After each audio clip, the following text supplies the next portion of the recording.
to Southern Latitudes. No, I'm not confused about the seasons. I'm actually starting seeds. I really am. And it's, what is today? May the 13th, I think. But, you know, I want some more flowers. I want some Roselle, which I'm doing right now. And, yeah, okra. Want some more okra. I'll let you know what's going in and being planted after I'm done.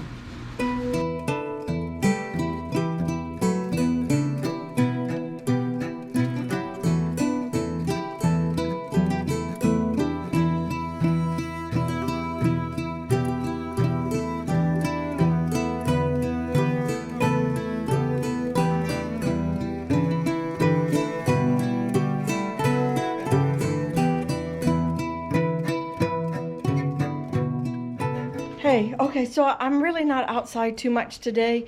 Just doing a lot of food processing and house cleaning and everything before the weekend. But I did pick like 5 pounds of tomatoes last night, and I picked 4 point something pounds of tomatoes this morning. I was putting up the ties. I got some new ties. Here they are. So I got this new, it's got metal in it, but you cut it to however long you want. And so I started tying up the tomatoes last night because I couldn't even walk between the cattle panels. But anyhow, while I was doing that, you know, I was picking the tomatoes that were ripe and I couldn't see them, and then some that just broke and were on the ground. Those were completely green. So that was last night and this morning. And then just kind of been processing through those, and the ones that are ripe went into the freezer. I've got probably 25 pounds at least of tomatoes for the freezer. But anyhow, so yesterday I was at my good friend Marilee's house, and we were looking at seeds and talking about potential fall seed orders. And then it inspired me this morning to get in the house in my freezer and start looking at my different seeds and stuff. And I put away all the spring seeds, and I pulled out the ones that I might potentially like for now. And we were trying to figure out, you know, what we could share packets on and whatever, you know, just that's what we do, you know, just so we can have a variety. But sometimes you just don't need 50 seeds or something.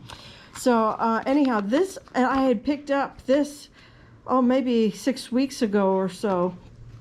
And I never did get them in the ground, and I'm like, okay, time to do that. So this is a giant mix of colors, African daisy. So I kind of community sowed those, and then when I see what comes up, I will go ahead and separate them out.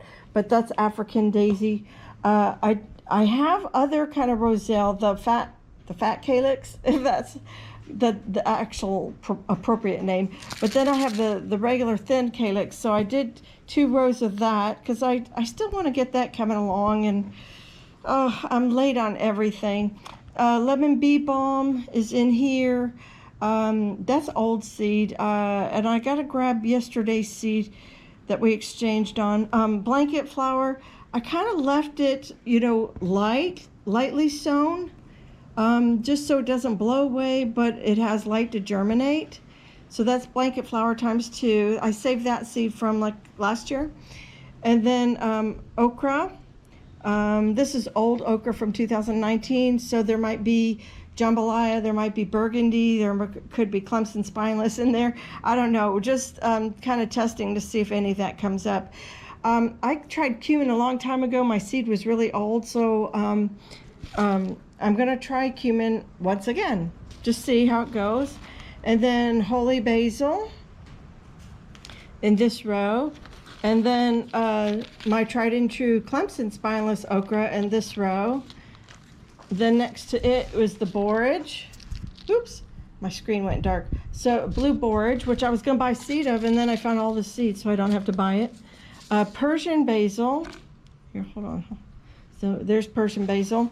This is yard-long bean that somebody sent me. I'm sorry. I can't remember if it was Nancy in Texas or Coco Joe, was it you or Sylvia? Somebody sent me the yard-long bean.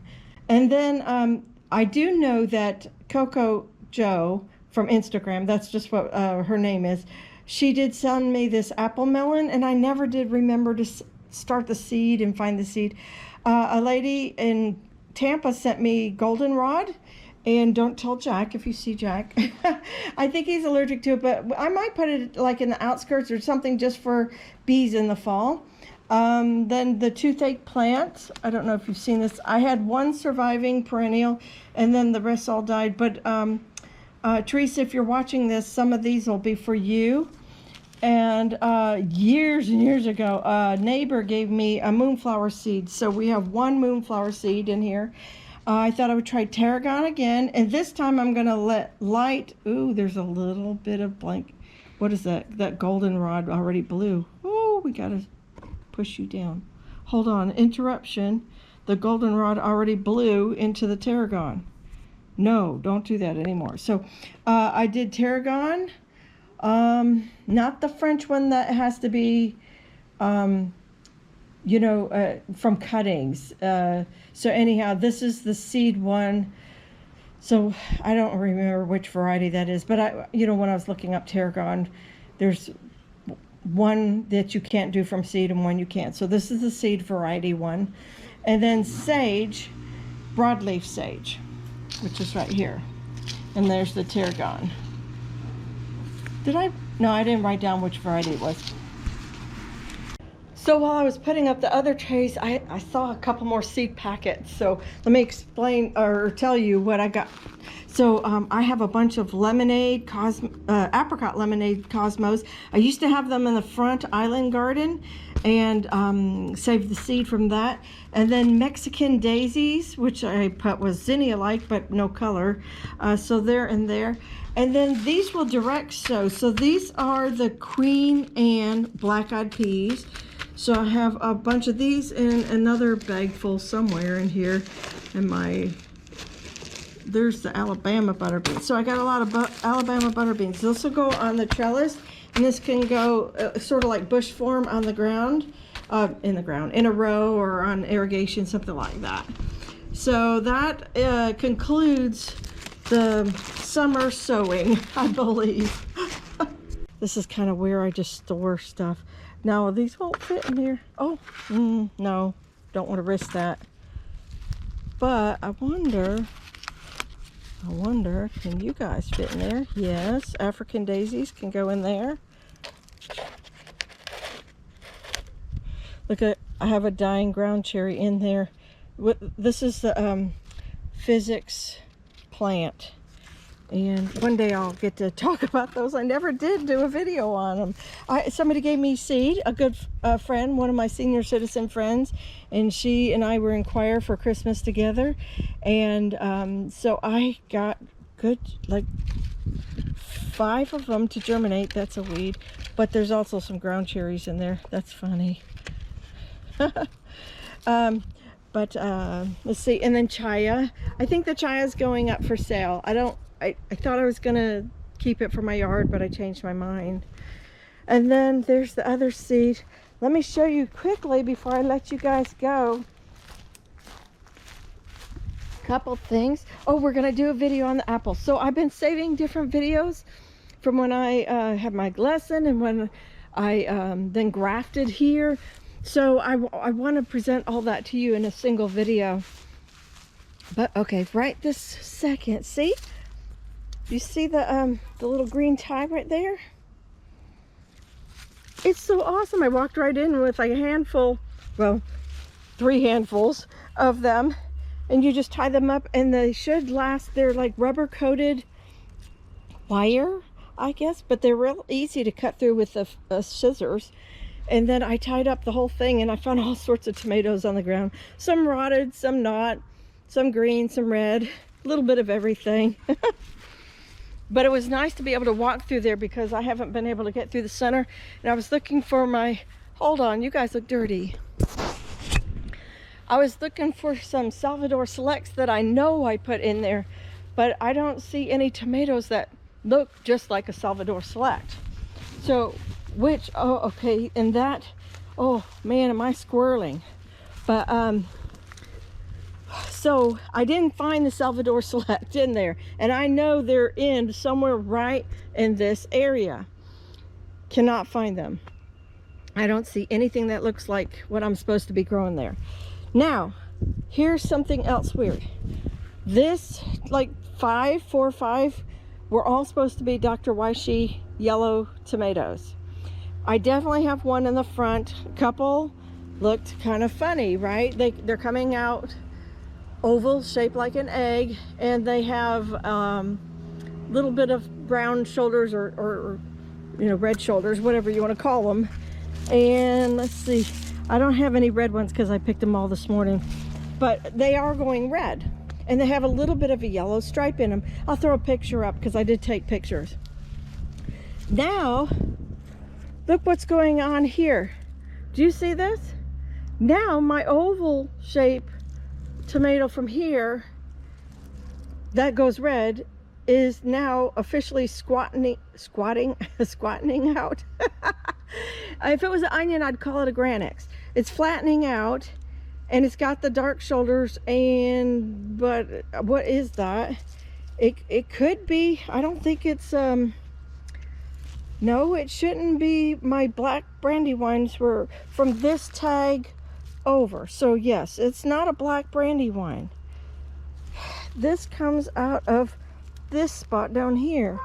So look at this cluster of tomatoes.